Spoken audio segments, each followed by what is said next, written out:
Hello everyone, welcome back to another episode of the Fat Boy Diaries. I'm Gran, your resident fat boy, and today we will be doing another movie review of none other than the Nutcracker and the Four Realms. Before we get started, I'm going to do a disclaimer. I have never actually seen the ballet of the Nutcracker, so I can't give you a rating on does it stay true to the ballet. So if you're looking for that, I'm sorry, but I can only give you a pure movie review of this film. I'm going to be introducing a 5-star rating. If I give you a star, it's because you have a good story, good directing, good acting. Does it have a shock value? And finally, does it have a good rewatch value? As if you can't rewatch it, then it wasn't that good of a film. We're gonna jump right in. This is going to be a spoiler review, so I will be talking about things that if you haven't seen the film, maybe don't continue watching, but you can if you want a rating to see whether or not to go see it. You can jump to this point in the video, and then you can get my rating without any of the spoilers. First, I'm gonna start off with acting. Keira Knightley, Mackenzie Foy, Helen Mirren, and Morgan Freeman. There's a lot of great acting in this film. The person I'm going to highlight the most right now is Keira Knightley, because Keira Knightley is known for playing a lot of regal characters, and a lot of her characters literally are one-dimensional. They're regal from beginning to end, or if they're like poor, they're like that from the end, from the beginning to the end.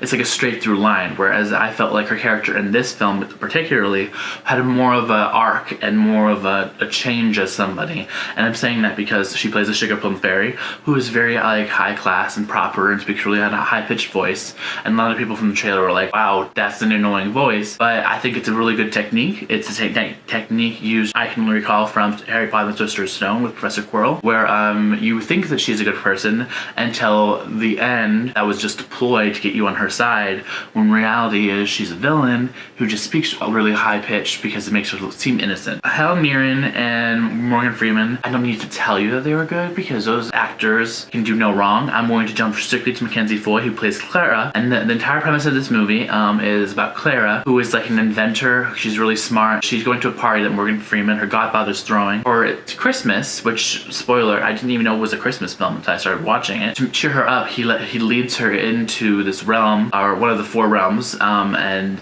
she learns about this world that her mother invented. Also finds out that what was left behind, because her mother invented this device that allows for toys to become real, living, and emotional beings. That's part of the Sugar Plum Fairy like evil plies to like rule them all.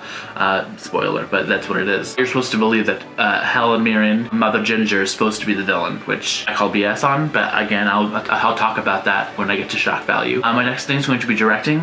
For a lot of things, I give the director a huge prop. It did have a lot of action, and it was a very like a push through movie where I didn't feel like anything lagged. After a certain point, I felt like the first 15, maybe first 10 minutes dragged a lot, because they were, instead of actually giving us new information about the character, it felt like they were relying on something that Disney does a lot, where it's like there's a dead parent or a dead grandparent or something, and that's what's supposed to draw them into this plot of like epic adventure. Because of that reason, it bored me, because of the fact is it didn't give something new to me, so that I was like, oh, okay, this is fascinating. So that's the only thing I would say, is I wish that because there's a whole tension between Clara and her father from the beginning, and that's supposed to be part of her character arc, is learning how to be in somebody else's shoes and forgive them or help them cope with the fact that your mother's dead as well. I just felt like they didn't give enough of a new twist on that in the beginning, so that it didn't feel like it was dragging out. That was my only huge thing with directing. The story, in my opinion, was very well done. And what I mean by that is, yes, this is based on a ballet, the Nutcracker, and what they did with it is everything that was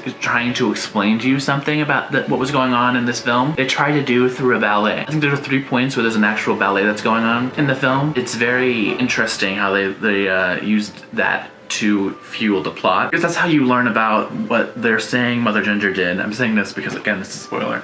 Mother Ginger, how she's trying to overflow the three other realms and be in charge, and it's a very interesting take. I don't know if I would have liked the take as much if the Sugar Plum Fairy didn't turn out to be the villain. If it was just purely Helen Mirren, I might have been a little upset. This is a ballet film. It's supposed to be a action adventure fantasy film with the ballet in the background. There's definitely a lot of drawn out parts that if you're not a fan of ballet, you might be like, this is going so slow. I appreciate ballet and dancing, so I wasn't as pulled out of the plot for that reason. I know I said that I appreciate Keira Knightley being the villain, but for shock value, I don't think that this deserves that rating, because the fact is, at a certain point, that you have no choice but to go one way. And in my opinion, after 45 minutes in an hour and 30-minute film, if you don't actually see the person you're saying the villain is, and you don't see any of their henchmen doing anything menacing, then they are not the villain and you're just trying to give a last minute twist. This is why I brought up Harry Potter, because it was the same way with Snape and Professor Quirrell and Voldemort. Voldemort's supposed to be the main villain, but in Sorcerer's Stone, you don't know if Voldemort's acting through Snape or quote unquote at the end Quirrell. So it's not the same kind of a like weird twist, because we know somebody's working for Voldemort, and so we're just trying to piece together who. Whereas this film, they kept saying, "Oh, Mother Ginger, Helen Mirren's character," and I was like, well, I haven't seen Helen Mirren at all in this film. She's done nothing menacing except that I've been told she's done menacing things. And on that point, I think that they should have done cutaways with her being a little, because she could be being a little villainous, because all she comes across as is a little bitter.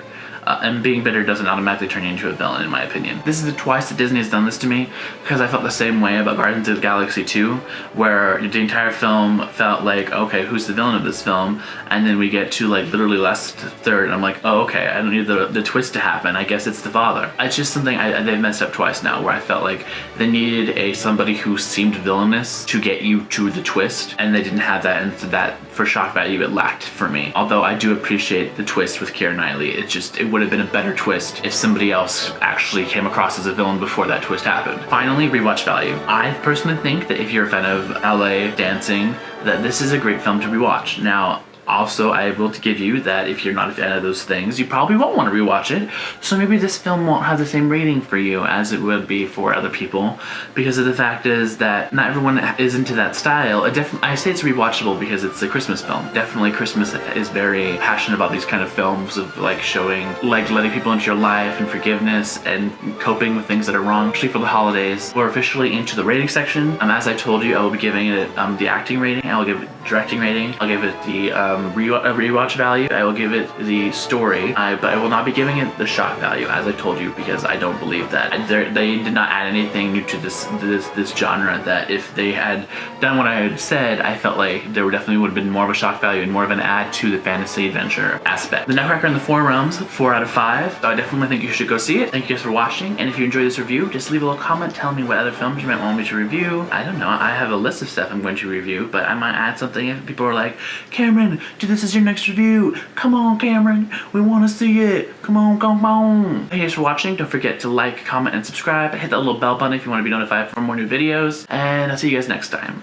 Bye.